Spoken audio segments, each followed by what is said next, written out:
it's Rick with Realty Austin. Wanted to give you an update on how the Austin market is progressing this summer. Obviously, we were at a full boil first part of the year where things were just completely crazy. The good news is that things are starting to normalize just a little bit.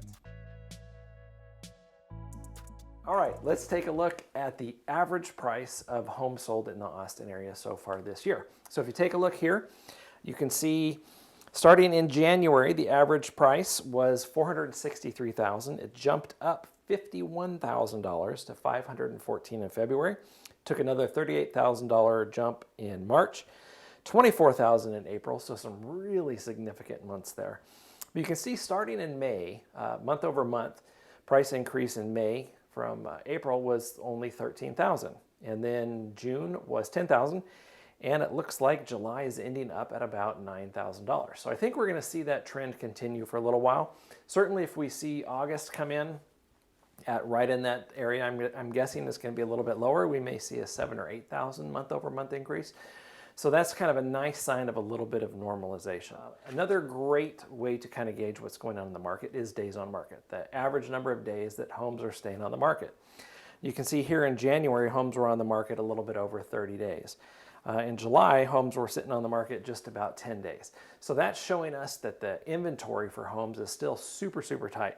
So what's happening is there's actually less buyers out there. There's less homes, but there's also less buyers. This is making things slightly easier. We're not seeing the craziness that we saw in the first part of the year with 20, 30, 40 plus offers. We're not seeing as much of 20, 30, 40% over the asking price. We're still seeing a lot of multiple offers, but 1, 2, 3 offers on a property. And we're still seeing properties sell for over asking quite a bit, but not those significant numbers we're seeing. Now, of course, in real estate, of course, everything is hyper-local. So there's going to be exceptions to every rule depending on the neighborhood and the community and those types of things. One more thing to take a look at is the number of new listings. So this is another really good sign of kind of what's going on and how the market's performing right now. So you can see in January and February, pretty low. Homes started hitting the market, in spring like they typically do. And you can see June and July, actually we've had pretty significant increase in the number of homes hitting the market those months. And again, those things are selling super fast within those less than 10 days, so they're not staying on the market long.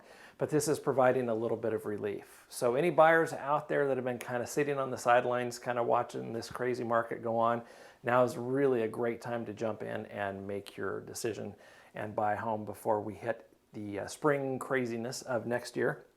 One thing to keep in mind with the spring craziness, it really started about November of 2020 for this year.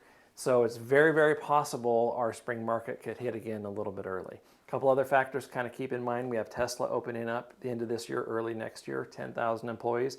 Apple's campus up off of Palmer Lane is going to be initially housing 5,000 employees. They built it for 15. That should be opening early next year as well. So potentially 20, 25,000 new employees just from those two companies alone coming into the Austin area. So really don't see any significant relief coming in the near future. So if you're interested in buying or selling, it is still an amazing time to get out there and get your property locked down. Feel free to reach out with any questions. I would be happy to chat with you. Thanks.